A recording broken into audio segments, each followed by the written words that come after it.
Olá a todos, o meu nome é Júlio Oliveira e a aula de hoje será sobre a constante de Planck.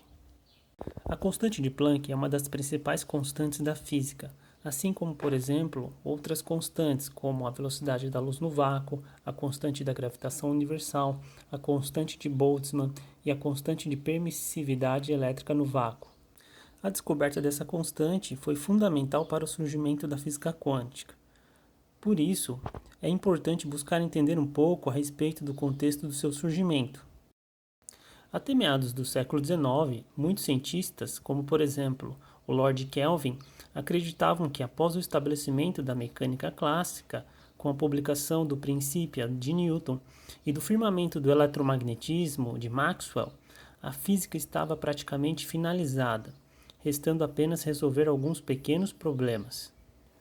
Um desses problemas estava incomodando os cientistas do século XIX, de forma a chamá-los à atenção. A indústria siderúrgica alemã estava se desenvolvendo a todo vapor, e um dos principais obstáculos para os cientistas e engenheiros era saber como medir a temperatura dos metais aquecidos nos fornos de fundição. Todo corpo acima da temperatura absoluta, ou seja, 0 Kelvin, emite radiação eletromagnética. Contudo, a baixas temperaturas, a maior parte da radiação eletromagnética emitida pelos corpos está na faixa de frequência do espectro não visível.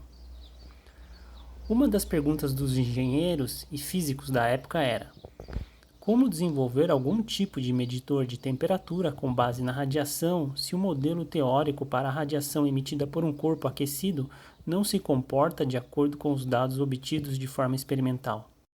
Esse problema da radiação poderia ser estudado a partir do estudo da radiação de um corpo negro. Mas afinal de contas, o que é um corpo negro? A noção de corpo perfeitamente negro, ou simplesmente corpo negro, foi introduzida pelo físico alemão Gustav Kirchhoff, através de seu trabalho apresentado em 1859, cujo título era Sobre a relação entre a emissão e absorção de luz e calor. Um corpo negro nada mais é que um corpo que pode absorver e emitir toda a radiação térmica que incide nele. É um corpo ideal, ou seja, ele não existe no mundo real, assim como diversas outras idealizações no campo da física. No entanto, o corpo negro foi extremamente importante para o estudo da radiação e o consequente nascimento da mecânica quântica. Podemos imaginá-lo como um corpo constituído por uma cavidade, no qual a radiação, ao adentrar nessa cavidade por meio de um orifício, é 100% absorvida. Essa radiação sofre reflexões nas paredes deste corpo até que a radiação pode ser emitida para fora da cavidade, através do mesmo orifício pelo qual ela adentrou. Ou seja, como um corpo negro é um absorvedor ideal de radiação, ele também é um emissor ideal. Embora um corpo negro não exista no mundo real, existem formas de se realizar o experimento de radiação térmica de corpo negro. No ano de 1900, o físico John William Strutt, mais conhecido como Lord Rayleigh, ao estudar a radiação de corpo negro utilizando-se da física clássica, elaborou uma curva teórica de quarta potência para a radiação térmica. Posteriormente, no ano de 1905, em conjunto com o físico James Dean, através da física clássica, eles chegaram numa curva definitiva para a radiação. A curva teórica obtida por Rayleigh-Jeans para comprimentos de onda próximo da região do ultravioleta divergia drasticamente dos dados experimentais, de modo que esse resultado ficou conhecido como a catástrofe do ultravioleta. Desse modo, a física clássica não conseguiu fornecer de modo satisfatório uma resposta adequada para a radiação de um corpo negro, transtornando diversos físicos da época. O físico alemão Max Planck dedicou muitos anos da sua vida para solucionar o problema da radiação de corpo negro. Em 1931, numa carta, Planck escreveu que havia lutado por 6 anos, desde 1894, com o problema do equilíbrio entre radiação e matéria sem ter alcançado nenhum resultado positivo.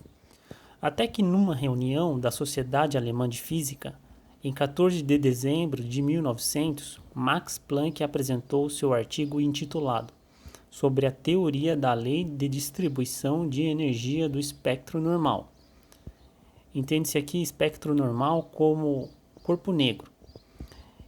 Esse artigo que a princípio atraiu pouca atenção, foi o início de uma revolução na física.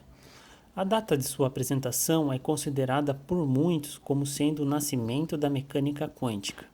Nessa teoria, Planck considerou que, na superfície da cavidade de um corpo negro, existem osciladores harmônicos simples, que são cargas elétricas oscilantes.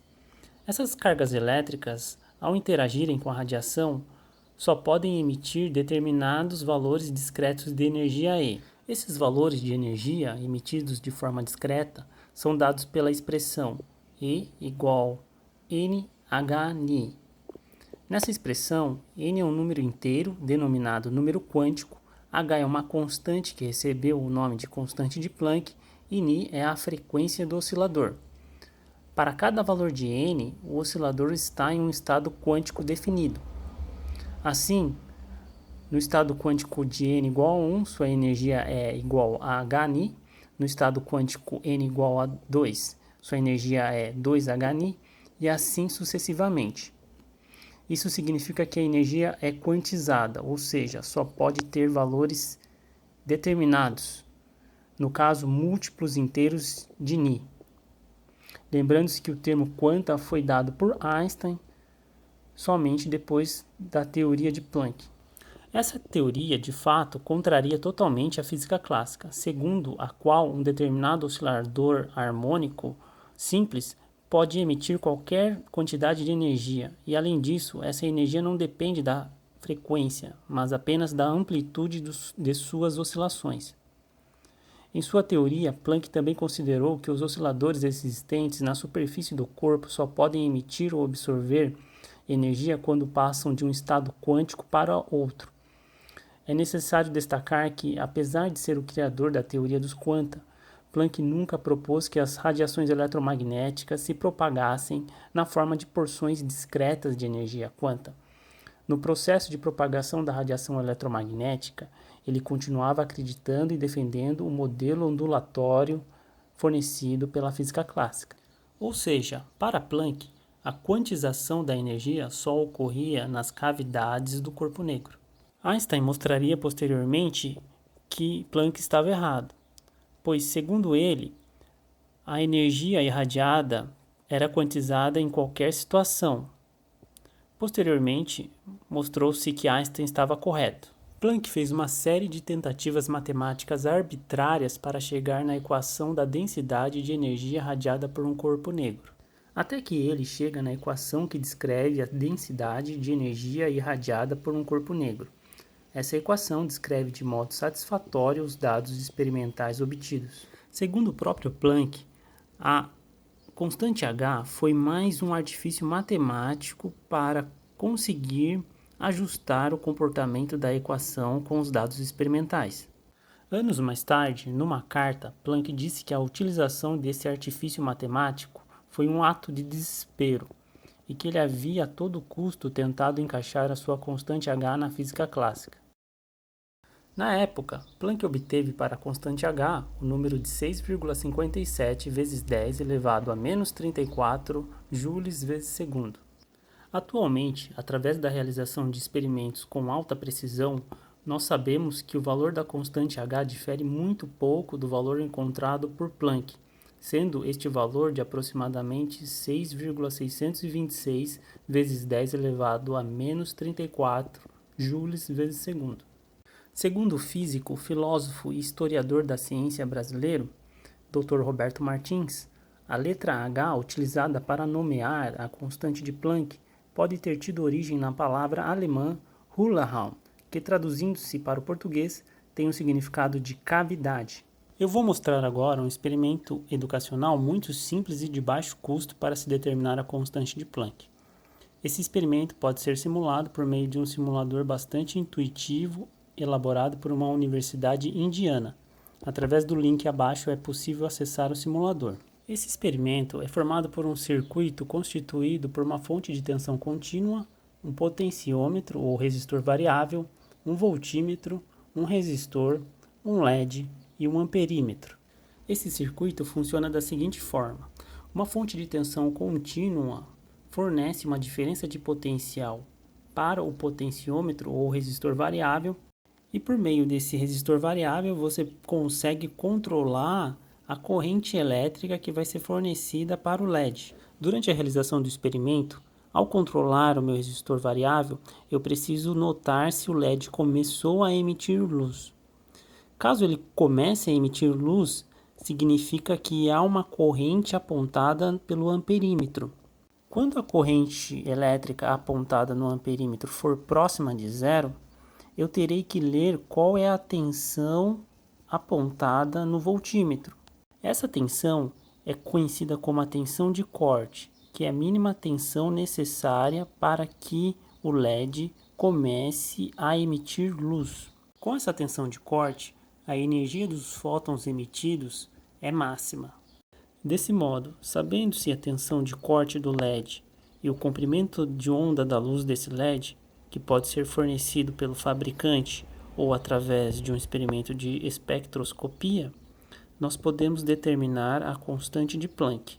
Sabemos pela equação ao lado que a energia emitida pelo fóton é igual ao produto da constante de Planck pela frequência e que também é igual à carga do elétron vezes a tensão de corte.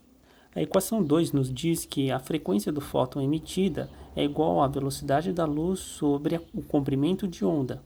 Ao substituirmos a equação 2 na equação 1, nós podemos obter a equação 3. Com essa equação, nós podemos determinar o valor da constante de Planck. Esse é o simulador no meu circuito para determinar a constante de Planck. Ele é bastante intuitivo. Quando eu seleciono um conector e arrasto para o lado, aparece uma setinha para fazer a conexão no local correto. Aqui eu liguei meu sinal positivo da fonte de tensão no potenciômetro e o sinal negativo no outro conector do potenciômetro. Esse sinal sai e é ligado no amperímetro, que está ligado em série com o resistor, e esse sinal chega no LED. Do LED ele vem para o negativo da minha bateria. Eu ligo em paralelo o voltímetro nesse LED. Aqui eu posso selecionar qual LED eu quero. No caso, já estava selecionado o LED vermelho. Então, após montado o circuito, basta apertar Insert Key e nós podemos observar que tanto o amperímetro como o voltímetro estão apontando zero.